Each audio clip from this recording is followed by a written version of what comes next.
Alors, Emmanuel et Patrick qui sont au Portugal.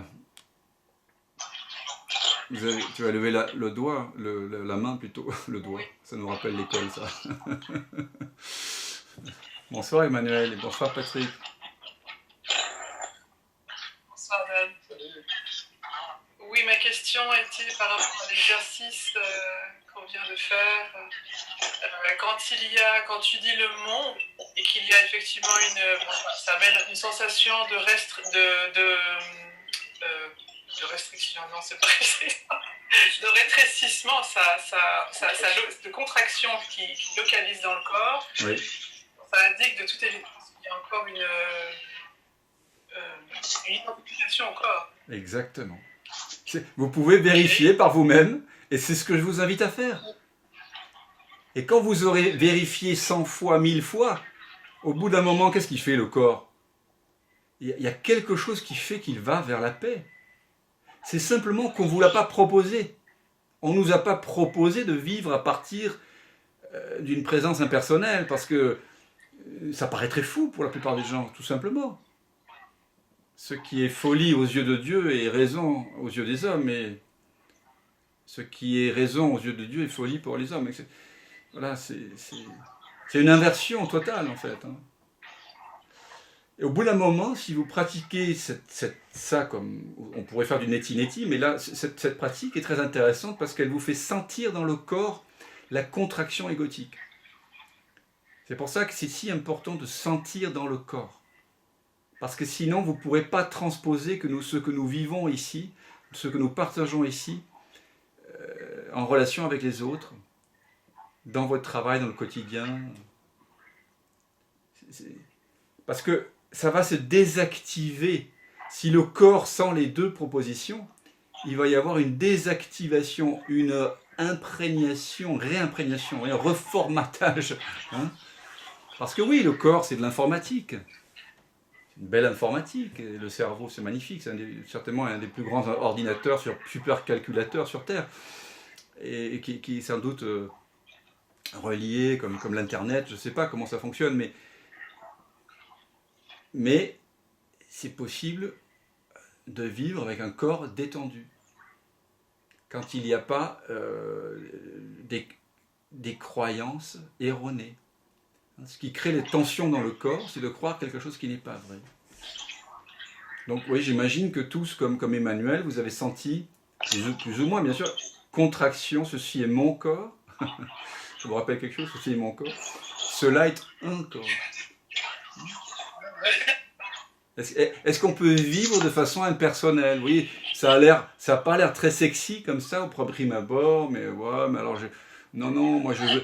Vous savez, les gens vont vous répondre, oui, mais alors il n'y a plus d'émotion, il n'y a plus rien, pas de saveur. Au contraire, mes amis, dans cette réalisation impersonnelle, vous goûtez les caresses de votre amante ou de votre amant, vous goûtez le regard de l'enfant, le chant de l'oiseau, les couleurs, les accords de la guitare, mais d'une toute autre façon. C'est extrêmement savoureux. Et les émotions, il y en aura toujours, mais ce ne seront pas des émotions de pathos liées à moi. Ce ne sera pas de l'autoflagellation, de l'autosatisfaction ou de l'autosabotage. Non, ce sera des émotions froides qui vous traverseront, des larmes froides, très profondes. Et il y aura toujours des émotions. C'est l'essence même de l'émotion qui va être ressentie. Quand il n'y a pas d'appropriation. Donc ça a l'air pas sexy, mais c'est très sexy. Le fonctionnement impersonnel.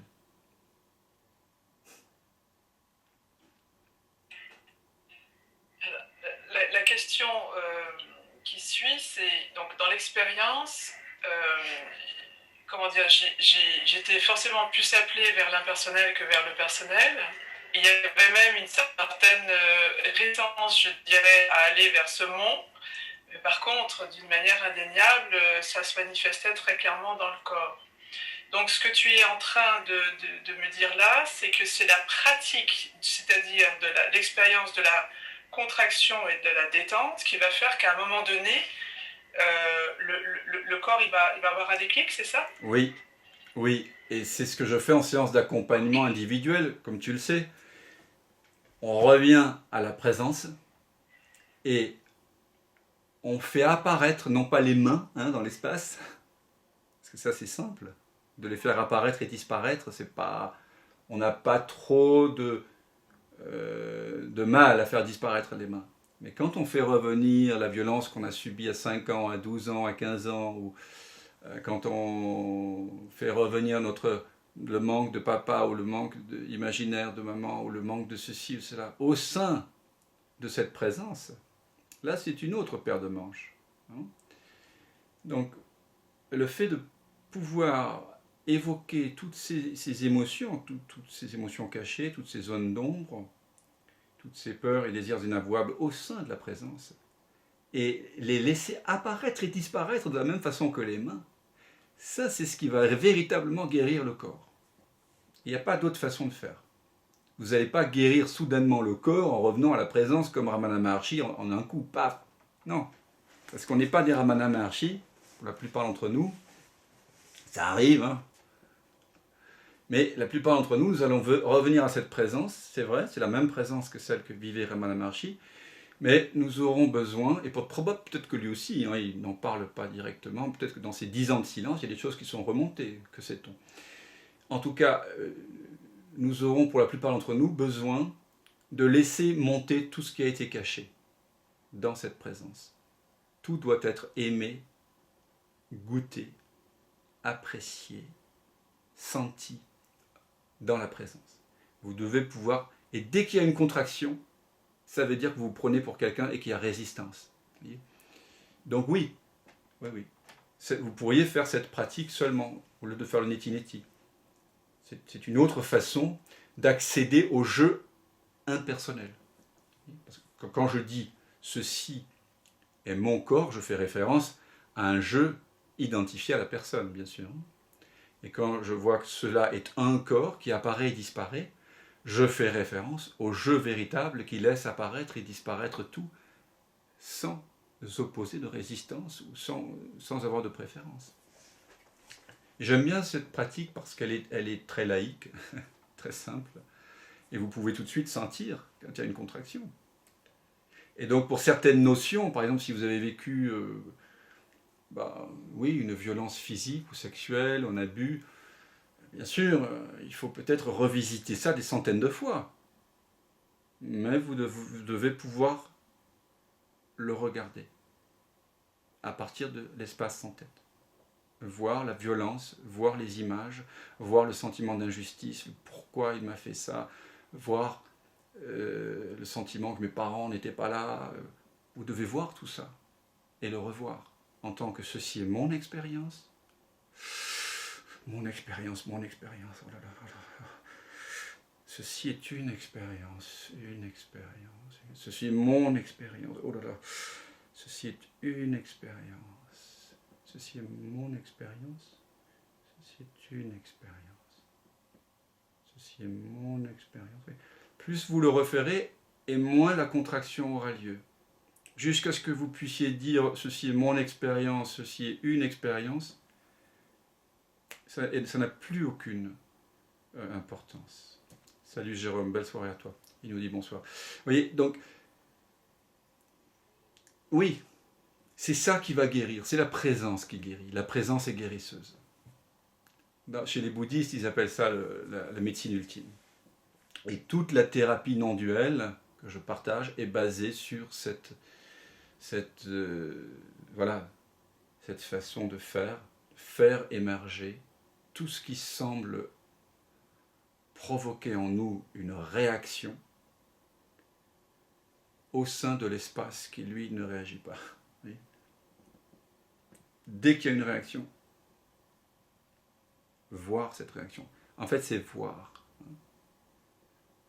Donc, mon invitation, c'est qu'ensemble, nous quittions le vu pour voir vraiment. Voir. Pour ça, désencombrer le regard, revenir à la source et laisser monter.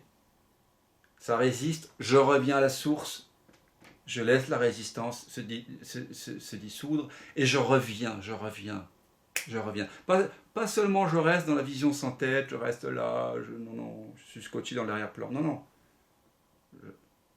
Je, je, je reviens là où j'ai toujours été, je prends conscience de la conscience, et je laisse monter toutes les blessures, tout l'imaginaire, tout sentiment d'appropriation,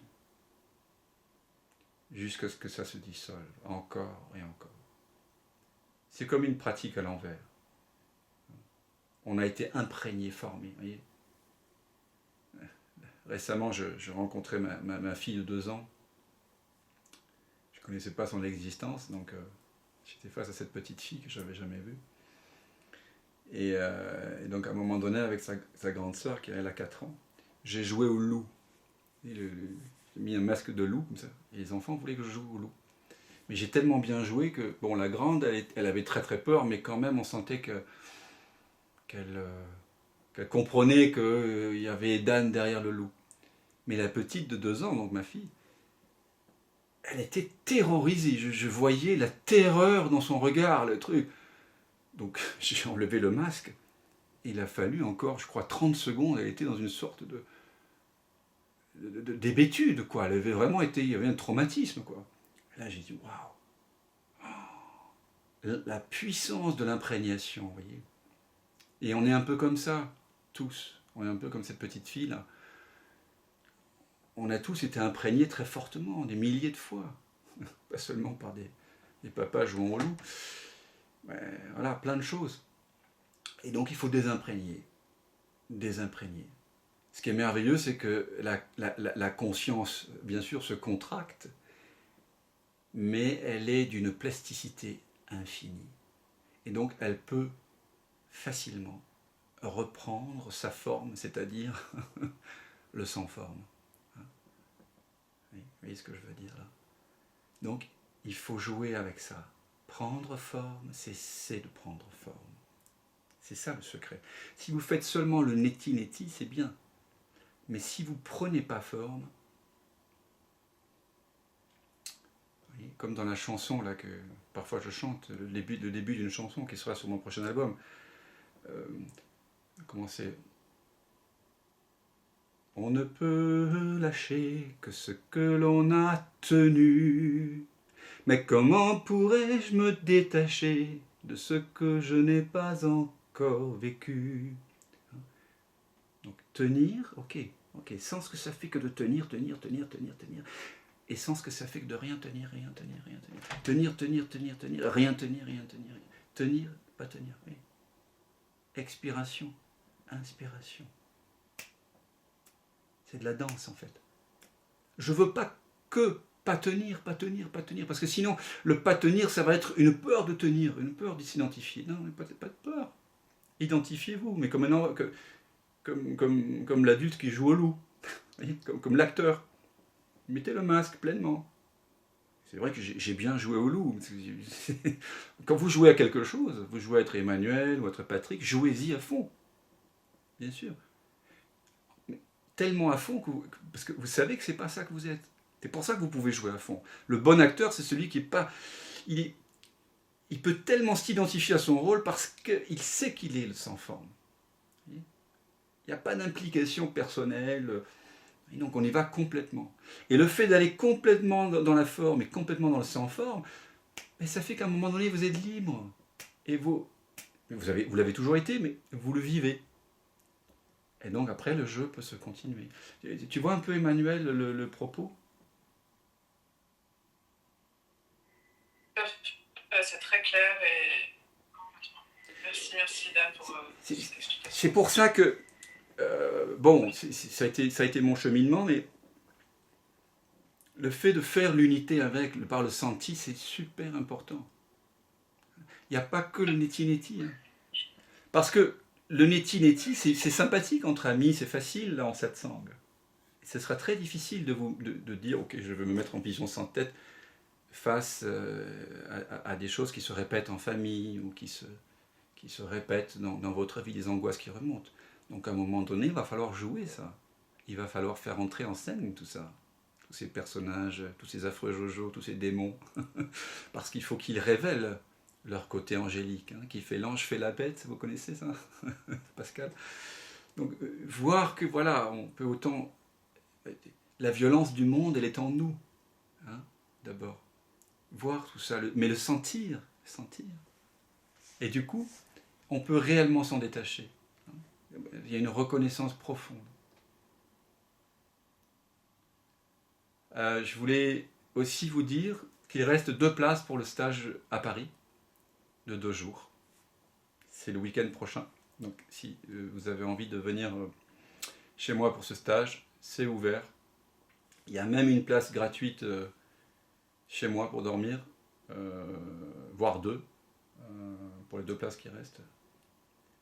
C'est 170 € avec les 2 déjeuners, et c'est de 10h du matin à 18h les 2 jours. Et voilà.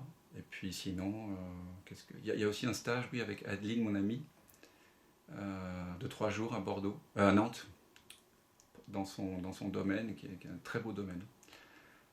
Pension complète, 420 € pour les 3 jours, voilà, entre le 22 et le 24 mai. Dans un beau château entouré de nature, il y a des chevaux, un étang, et voilà. Pour l'instant, on n'est pas très nombreux, donc on espère qu'il y aura suffisamment de monde.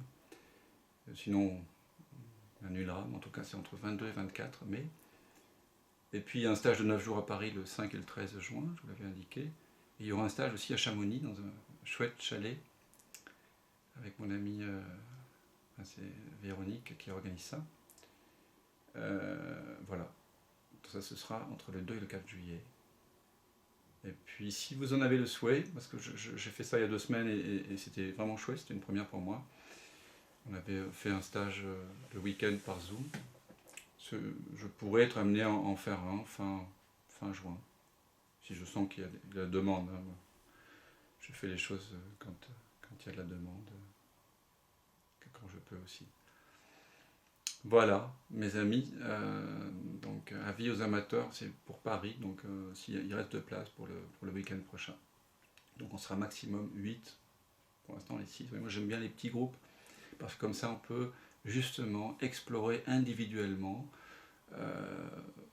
et aller voir que toute souffrance, c'est toujours de l'amour qui se cherche.